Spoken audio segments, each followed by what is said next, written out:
Investing in property for retirement income is a great way to go. It's a good source of providing a different income stream from superannuation.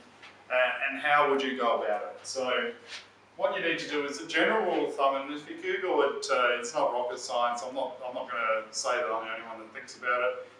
But Chris Greenwood, the finance advisor, he did a video many moons ago where he said that you need 4 investment properties to live: one for the tax man, one for your food and living, one for your entertainment, and then another one.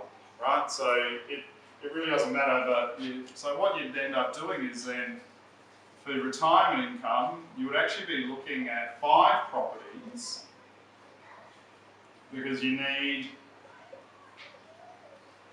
your house that you're going to live in, and then you need the 4 investment properties to earn your income. And again, how much the value of those properties needs to be goes back to another video I've got, what is your magic number? And I'd have a recommendation of looking at that one, because these are all going to earn you income, and then it's a matter of working out, is that income enough for you to sustain your retirement, coupled with any super you got, if you do have any. So, but the other question that people say is, yeah, that's good to know, but how do you get there? Right? Well, it's called rapid repayment, so, and a bit of sacrifice. So, especially the greater your income, obviously, the easier it is.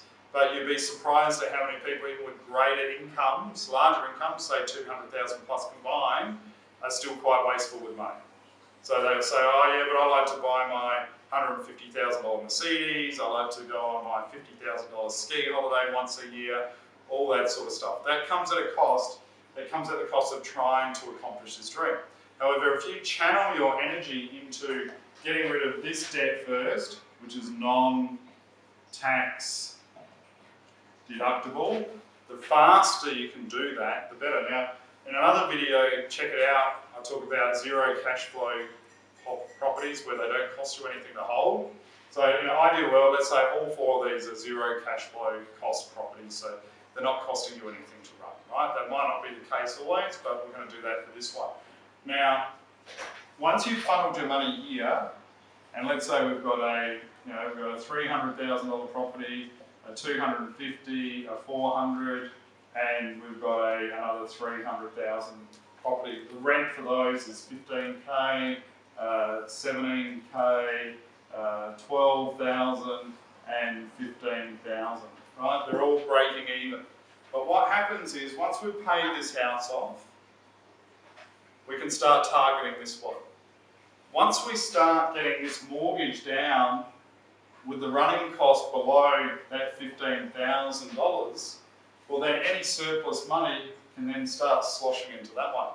Once we've paid this off, we've now got another asset, because we're still working, that's going into that whole $15,000, going into paying off this $250,000 house.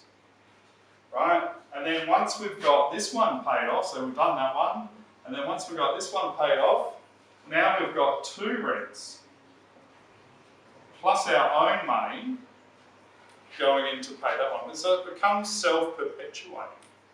Right? The hard work you do now, the sooner you act, the sooner you do a budget, which is one of the biggest anomalies we have. Every business I know runs to a budget, but only 9% of households run to a budget. No wonder we waste money and we bleed money, because we're not working to a plan. If you set yourself a target like this, whether it's 1, 2, 3, 4, 5, 6, 7 houses, you will achieve that goal, because you'll set yourself a budget and work to a plan to do it. But as you can see, the cascading plan here is that the rents will keep rolling over and falling over and he'll pay off the next and the next. Hope that helps.